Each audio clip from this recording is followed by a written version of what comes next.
Welcome, everyone, to the Hot Tag Hooligans Wrestling Podcast Show with myself, Ehren and Tom. This week, we are going to do a line tag episode. We've got so much to discuss. Tom, how's it going? Not too bad. Pretty good start to the week so far. Um, a lot of stuff going on. Some neat graphics I've been seeing on social media with the NXT logo. Not sure exactly what that entails, but it kind of gets my hopes up for some, black and gold. Yeah, I feel like the way it kind of went last night, I don't, and as you're recording this, NXT was last night.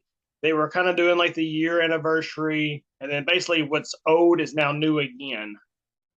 So I think we're done with the 2.0. Let's be honest, calling NXT 2.0 is stupid anyway. You should just call it NXT if it's NXT. And I just think they went back with the original logo uh, to give people a little bit of more excitement. And it's kind of weird that just by switching a logo, people get excited. But they have been doing a lot of really good things as far as bringing some of the talent from the main roster down, trying to help elevate some talent. I think years ago we discussed that was something that needed to happen, especially if you weren't using specific people on the main roster. They've done a really good job. Let's be honest, it's not as deep of a roster as it once was with the original Black and Gold, but they have done a really good job as far as making a few new stars so far. Yeah, I think they're all the way around in WWE. I think they're working hard at building people up. And starting with NXT, you know, a lot of the talent that they may feel like is ready for Mondays or Fridays, they need to be have some TV time invested in them prior to, and I think they're doing that right now. Especially bringing in some experienced workers to come down and mix it up with them a little bit. I think is going to help them tremendously to get some of those talents over, so that when they are ready to go to the main roster, they're really ready. Well, and they also have the influx of NXT UK talent right now, as they're awaiting for the new NXT Europe to take place.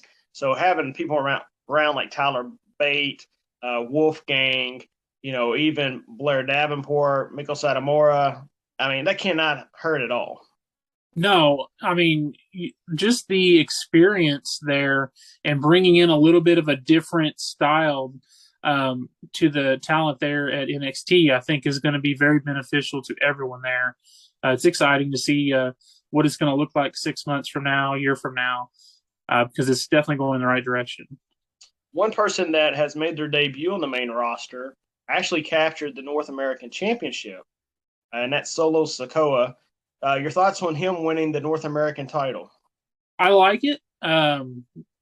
I'd like to see. I'm excited to see more rather than that the promos and the things with the bloodline, since he has a title now. And is there anything that Sami Zayn has to say about it? Because I think that's what for me is going to sell that for me. Yeah, they all have titles, but now Sami doesn't. So I think that's going to further that storyline a little bit. And just being honest, Sami's been the best part of the bloodline lately. I think he's holding it together great when Roman's not around. Yeah, it would be a crazy idea if Sami went and won the 24/7 title and acted like it was on the same par of, as the other titles. But yeah, Sami has been fantastic. And for somebody who was kind of stuck in purgatory a few years ago and his character was just not doing nothing for me, his comedic side has been spot on. I cannot wait for the face turn. I think it is going to happen. I think he's going to be bigger than he ever has been. Now, will he ever get the world championship? Probably not. But he could get the feud with Roman, because there's a lot of filler time to come before the major pay-per-views. And the same Sami Zayn face turn, whether he's teaming with Kevin Owens against the Usos, which I'm clamoring for that matchup. That's going to be amazing if that happens. Yeah, I mean, Sami's one of the most underrated performers in the whole company. Well, that's the thing too. His in-ring performing is top notch, And he really hasn't got to showcase a lot of that in the WWE main roster. I can't really think of a whole lot that he's done on the main roster in that aspect. I think about NXT and his match with Nakamura. Uh, to be able to show what he can actually do, some of the things that he's done when he was El Generico, just the all around performer that he is fantastic. And I see it it's like at the end of the tunnel. I'm like, I see where they're going with it. And I feel like it's going to be a big push for him to do some great things in the ring as well, not just on the microphone. Yep. And since what last time we spoke with the blind tag episode, as high as NXT seems to kind of be going right now, boy, oh boy, AEW last week just had a match and gasoline brought to the party, and things went haywire with the CM Punk interview post media scrum. I don't know what to say quite about it. I think probably should have been handled a little bit differently. I think in a professional setting, you can't let all your emotions, if you and I at the shoot job ended up getting into a fist fight over some words that were had, we would be without a job. So you've got to learn how to control your anger in those situations. But definitely, as Triple H has taken over the regime, this is not what Tony Khan was hoping for at this time. Yeah, and it's one of those things that we don't know crap really. We know what we read online and what people that we think that usually have the pretty good information are saying, so we can kind of lean one way or the other. But truth of the matter is, we have no idea, and that's what makes it hard for me to talk about. Is because I really don't know. I just know it doesn't look good. It makes things to me very unpredictable in a sense where I'm not excited about what's going to happen. It's who knows what's going to happen, and they got to scramble to get things accomplished. And don't get me wrong, I feel like the Dynamite afterwards, they held it together pretty good and had a pretty solid show. But there are implications that come out of situations like that will affect the company potentially in a very negative way, depending on how it's handled. Now, we don't have to know exactly what happened to everybody, what the punishments were. That's not for any of us as fans and media to really know. We don't have to know that. They don't have to tell us. Now, if they do, it'd be great because everybody's going to want to hear that story. Probably make a great documentary someday. But as long as they can handle it in-house, they have to set some expectations so that they don't have this issue come up again and cause problems for their company. Well, three things that we do know is that we have a new trios tag team champions. We will have a new AEW world champion, and MJF is back. So let's start with the trios. I think this kind of worked out better. I mean, I think whenever the tournament first happened, I thought personally that Death Triangle should be your champions because I feel like that there's more value with Kenny and the Bucks doing other things. And so that's who I thought should have got the titles to begin with. And so now here we are. They are the champions. And your thoughts on the trios championships first? They had a fantastic match, and I think the right team won. It's a little weird how they ended up in the tournament and then getting the shot. But I mean, you got to figure it all out when chaos happens. So I think they handled it pretty well. But yeah, I'm with you. I don't think that Kenny and the Young Bucks really needed those titles. I mean, I don't have an issue with them winning them or even being the champions. But I really feel like this works better right now. And I don't know. I want to see something different out of the Young Bucks and out of Kenny. Even if they're together still doing the elite thing, that's fine. But I want to see something different than what they've been doing. I feel like their shtick has kind of been the same for a while. And we know that they could win the tag team championships on any given night. We know Kenny Omega could win the world championship on any given night. But I wish they would do a little bit more story development. I wish we would have got that feud with Red Dragon and Adam Cole that we didn't get. I think that might have been a mistake. I think that would have been something that would have given them something really deep to chew into, that would have prolonged what was going on and gave some depth to the trios division with them not in it to be a little bit different.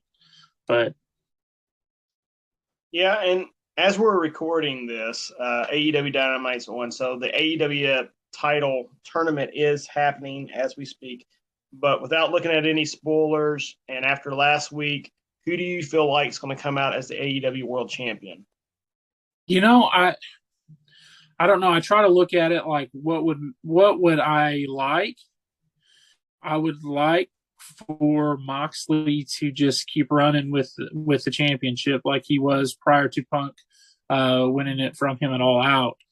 But I do know and have heard some things on the outside that he was about to take some time off, and he came back because he was called upon. It's the right thing to do for the company.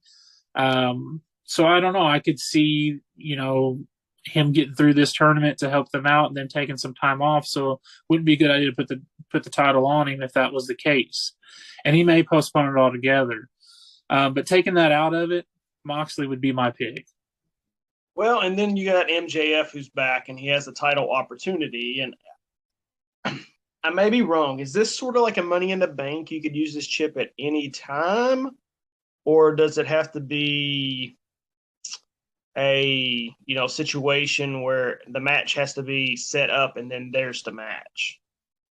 I assumed he could call a shot and say, I want a shot at this match, but I don't know. I guess they haven't made that very clear. Because And if I they can't do the Money in the Bank situation, then he could just cash in. Let's say Moxley wins, and he just run out there and cash it in or demand the match immediately. Because I do believe whoever wins this tournament, MJF's going to be the champion before too long. Do you agree or not? yeah, I would assume so. I don't think it needs to happen like in the next month though. I think he needs to hold that poker chip for a little while. I think it's inevitable. And I think it's sooner rather than later. It's not going to be like a year and a half from now. But I would hold off a little while because I would feel like that would need to be at a pretty big pay-per-view or something, not just one of their. I mean, they don't have very many, but it needs to be built up to be a bigger deal than just him winning on Dynamite or Rampage or something. I feel like their next pay-per-view may be November. Yeah. So, I mean, I guess you could hold that off. We expect to have a new AEW World Champion within the next week, I believe, because that title match will be on a Dynamite. Right. So we'll have a champion, and then you could go for the build there. And even if Moxley does win, well, he doesn't have to be on Dynamite for a few weeks. You can still give him a vacation or whatever it is, a smaller vacation, if that's something that he was really wanting to do. Yeah. It's a sticky situation that they got themselves into. And, here's the thing, you look at Vince and the things that he's done, and, obviously a lot of things he done were definitely not right. But you look at the structure of his company, maybe it was an extreme on the other end, but you felt like people didn't really, take those opportunities to get themselves over in a way that wasn't already agreed upon and things of that nature. And you didn't have these kind of things really that was happening. Now you do have a few things that happened that, that shocked us all. Sasha and Naomi walking out. That's unpredictable that you wouldn't think of. But the normalcy over at WWE, I think, is people kind of toe that line and they know what they can and can't do. Whereas I feel like in AEW, they're just doing whatever they want. And, there's a lot of them that have enough sense to know what's a good business decision for them to do. And there's others that feel like I think that they are bigger than the company. And that's when you run into some problems. I think if everybody is focused on how do we better the company, um, then you're not going to run into those problems. Because getting yourself over is one thing. Everybody needs to get themselves over, or there's no reason for you to be there. But there's a way to do it. And I think, if you do it the right way, you're not going to have these problems and then have to figure out what you're going to do week to week just to make something make sense. Yeah, I'm kind of like you. There's been some issues like Lesnar's walked out a few times, but that's the difference of Vince in charge than the boys kind of being in charge. I know it's Tony's company, but there's a lot of influence by the boys in that company, and sometimes when things go awry like that, and you have to hold someone accountable, it makes for a bad day. Where Vince, I mean, maybe this is why Vince is always like, I got the final say no matter what, because I don't want a situation like that. So, and that's the difference for someone who grew up in the business like Vince did and saw how his dad ran things and learned from a lot of other promoters throughout the years, and someone who just kind of dove in with no really wrestling experience trying to run a company. I figure if you and I were to ever run a company, we'd probably have some issues at some shows and stuff that we weren't prepared to handle because we would not be in the business and we would not have thought maybe these situations could arise. So hopefully AEW will get back on track. It made for a good week as far as some talking points go for sure. But before we go, uh, as we're recording this today, the PWI top 500 came out, and now granted, their criteria is a lot different, and this will have no effect on our year-end awards because we never agree with what typically they say anyway.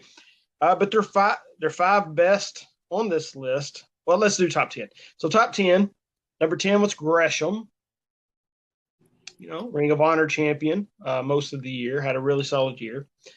Big E was 9. Okay, I can see that a little bit. Viking Yo is 8. Uh, Daniel Bryan 7. Cody Rhodes at 6. And I will probably say this: if he had been healthy the entire year, he would have been higher than 6. Bobby Lashley's had a really, really good year this past year. I feel like he's getting better every year, and it's kind of weird as old as he is. He's learned how to develop his character a little bit more. So he's there at number 5, and then we'll go Hangman Page, won the AEW championship this past year. CM Punk had it, won the championship basically twice and has had to relinquish it.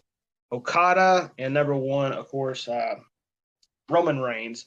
So when you look at that top 10, any of those kind of surprise you there? Not necessarily surprised me that they were in there, because you can shuffle around your anywhere from your top 20. You got your top 5, and then anything around from there to 20, I think you can shuffle around some. But you didn't say John Moxley, and you didn't say Seth Rollins. So those are 2 names that I would have thought would have been higher. Although if you look at criteria and you're talking about, wins and losses, if that actually matters and is taken into consideration, Seth Rollins hasn't won very much. But, that's again, it's all subjective. It's all what their criteria is and how they look at things. If I was doing my own 500 list, I'm sure it would be a whole lot different. Of course, I may be looking at things under different criteria. That's true. Yeah, I mean, looking at the list, I mean, I felt like they tried to get everyone kind of represented, if that makes sense. With AEW represented, AAA represented, New Japan was represented, WWE, of course. One name that I'm shocked was not in the top 10 was Braun Breaker. He was a two-time NXT champion this year, and so that was a little bit shocking when I saw the list. Not that I thought he was going to be top 5 or anything like that, but if we're going by accomplishments, he had a really good year, especially for some. I don't know what he wound up being rated. I'll have to look at that. That was one of them. Just was kind of glaring to me a little bit. And then, like you're talking about, Seth had a really good year, but he lost a lot. Drew McIntyre was consistent all year, but he lost a lot. So just looking at those type of aspects of it, and like Moxley was gone for a lot of the year, and kind of came back towards the end. So it's always fun to see. It's always debatable. How many guests of our show did you say we ended up having? I believe it was 16. 16 guests, and maybe out of 116 shows, that's not crazy good, but congratulations for everyone. I know a lot of people talk about it doesn't matter if I'm on the list. If I was a wrestler, man, what an honor that would be, to crack that list. And so kudos to all of them. And I think you said our highest person was who? Alex Kane. Alex Kane. All right. Yeah, have a great year down at MLW this past year. And I think he was rated higher than Riddle. Yep. On the final, and that's kind of shocking too because Riddle had a really good year, especially with Randy. So congratulations to Alex Kane. And let me just name them real fast. Everyone that was on the list, real quick, because I want to make sure we give these people their due here. All right, so our former guest who made the list, and again, congratulations. Alex Kane was 86, Myron Reed 102, Space Jesus Billy Starks was 263. I mean, great climb for her this year. I mean, she went up over almost 200 spots from the year before, and she's just going to continuously climb. Shane Taylor at 281, Alex Zane 300. Cole Radrick was at 320, and Cole's had a spectacular year as well, especially for GCW. So I expect his rating to go up even more next year as well because it seems like GCW really enjoys him. He's getting kind of a little bit of a rocket strapped to his back. And I think the cutoff was before he won the title. So congratulations to Cole.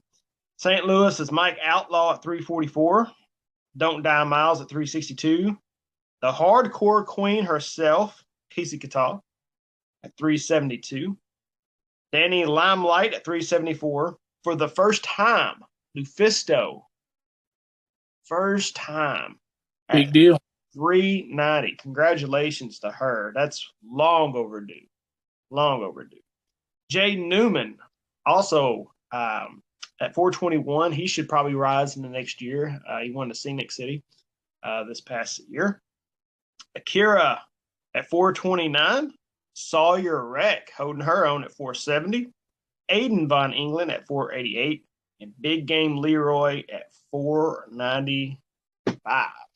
So, and then I did leave one off the list that Kennedy Copeland. Kennedy Copeland as well. I don't want to forget. Yes, Kennedy Copeland as well. Yes, and it's great. It's just great that we have these guests on the show and we get to watch them kind of succeed. And I feel like this past year we've had a lot more talent that in the next year is going to be cracking this list as well. But definitely some long overdue ones like Lufisto, who was one of the innovators of intergender wrestling for sure. And so it's great to finally see her on that list. Yeah, it's exciting even for us to kind of look through the list and see the people that we've had a connection with, even if it's just through the show. To be able to kind of see them and rising in their career, because that's kind of the whole point of what we're doing is trying to help people get their name out there and watch these people get to the top. I mean, it's a thrilling thing for me as a fan to be able to watch them to rise. So it's really cool. Yeah, and of course, everybody's like, there's not a lot of women on there, and you guys have a lot of women. That's because PWI does their own women's version too. Um, with this 500, it is, based upon if you intergender wrestle as well. And a lot of women do not intergender wrestle as much. So, looking forward to that PWI women's uh, for sure, because we're going to have a slew of talent on that one. Yep. Yeah, I can't wait. Yep. All right. Well, for everyone out there, for myself and Tom, make sure you all are doing what you need to do. And thanks so much for all the support. Our subscribers continuously go up, and we appreciate that. Thank you again. And if you haven't hit subscribe yet, please hit subscribe because it only takes probably a minute and a half to set up an account. I mean, it really does. And if the more subscriptions that we can get, maybe we can get some more eyes on the product, and then more talent will want to come on the show. So thank you all so much. Do what you need to do. Stay safe. I know, COVID, you know, wiped out some of my family and my wife, myself, and, my daughter. And, over the last few weeks, it's back around. So make sure you're doing what you need to do and stay safe. Myself and Tom, thank you all very much and have a good week.